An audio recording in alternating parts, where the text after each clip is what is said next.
What is spiritual happiness, and how is it different from pursuing happiness through external means? The spiritual happiness is unending. It's called ananda. Anandam buddhi vardhanam, an unlimited ocean of spiritual happiness.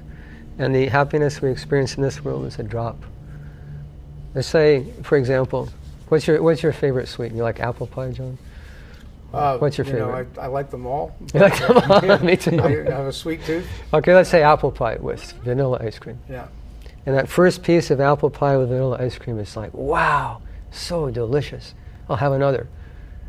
You eat another, and that one's good, but it's not quite as good as the first one.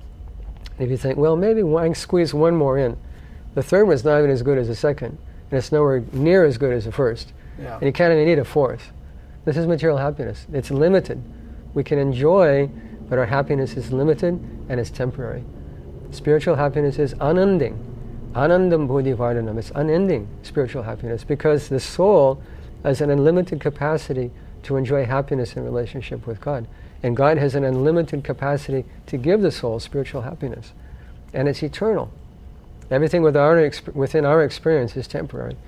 You know, the things we eat, the things we do, the things that give us sensual pleasure are all, if you analyze every one of them is temporary. And that brings us frustration. You're enjoying for some time, and this is so nice, you know, eating nice food or being with a nice man or woman or drinking or partying, carrying on. But then you have to wake up and deal with life the next day. It's all temporary. Spiritual happiness is eternal. Magnify that happiness billions of times and be able to do it forever. That's spiritual happiness. See, we are practitioner of this yoga process, you know, as advised by the Lord Krishna himself. You know, there are different yoga process for the different ages.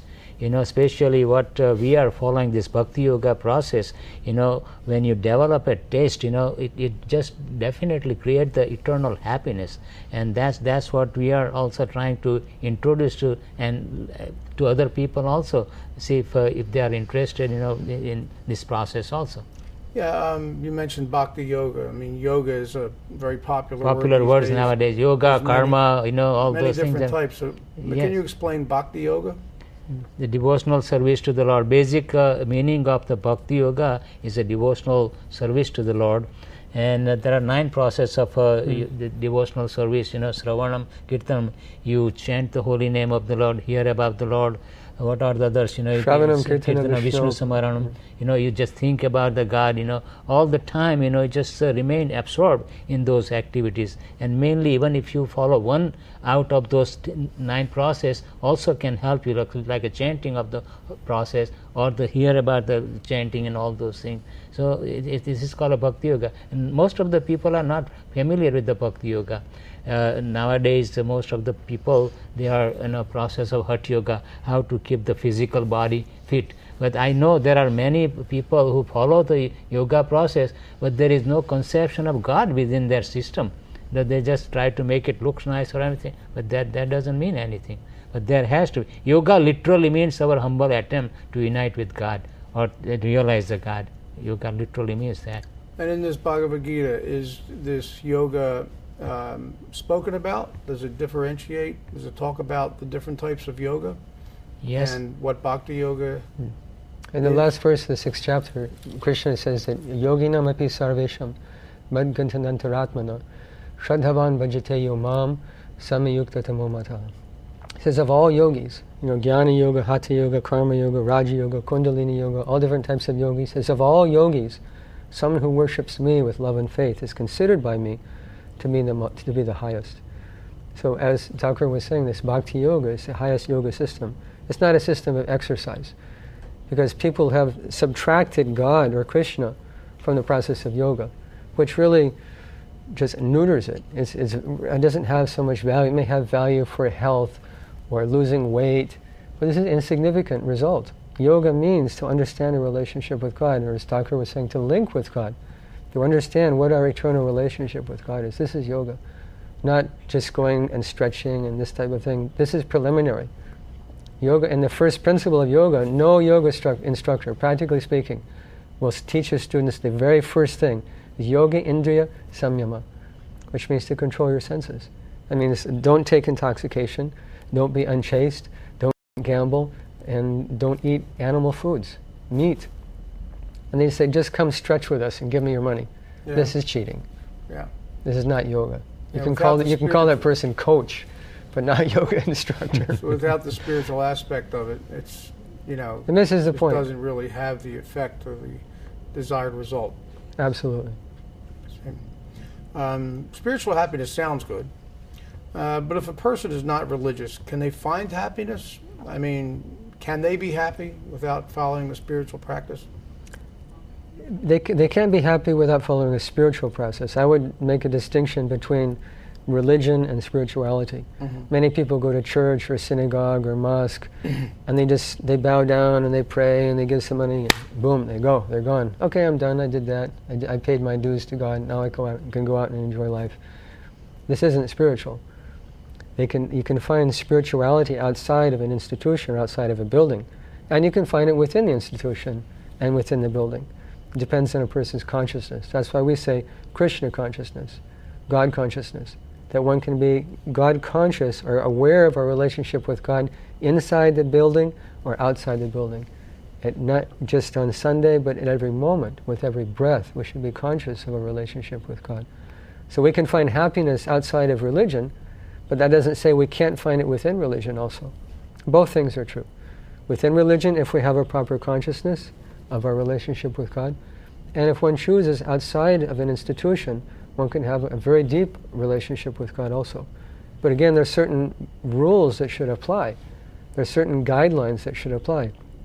That spiritual life means spiritual and not material. Material life means my senses. My sense of touch, of smell, of taste, of sight. Let me enjoy and explore the world. This is material. Spiritual means to look within the self. Who am I?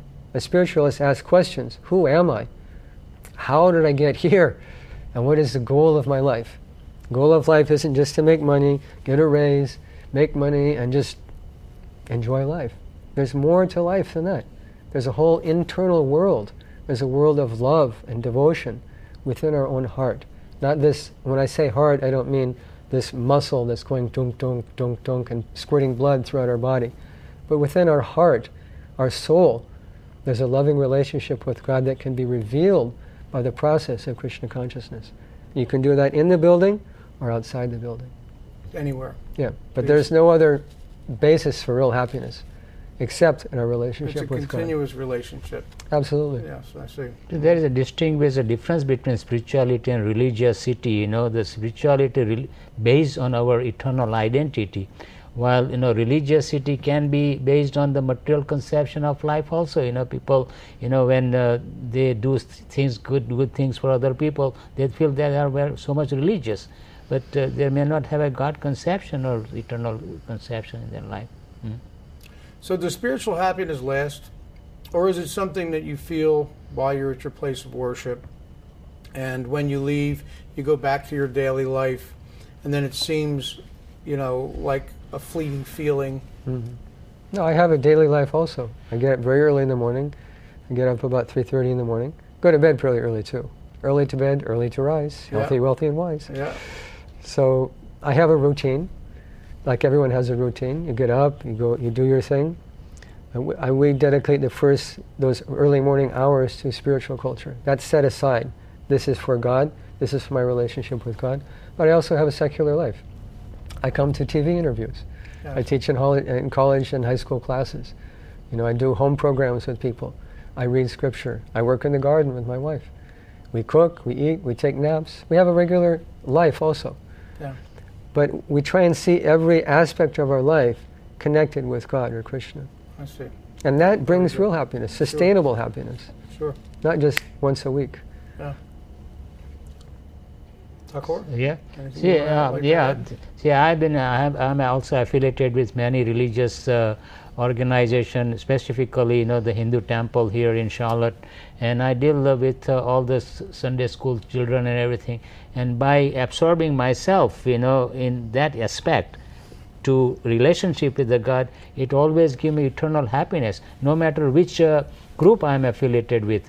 because I have understood my eternal identity, spirituality is my individual happiness, and try to relate in my consciousness. So I'm not just kind of molded in one faith group that okay, this is the way it is. I just relate with everybody because I have understood my relationship with the God, in spiritual standpoint of view.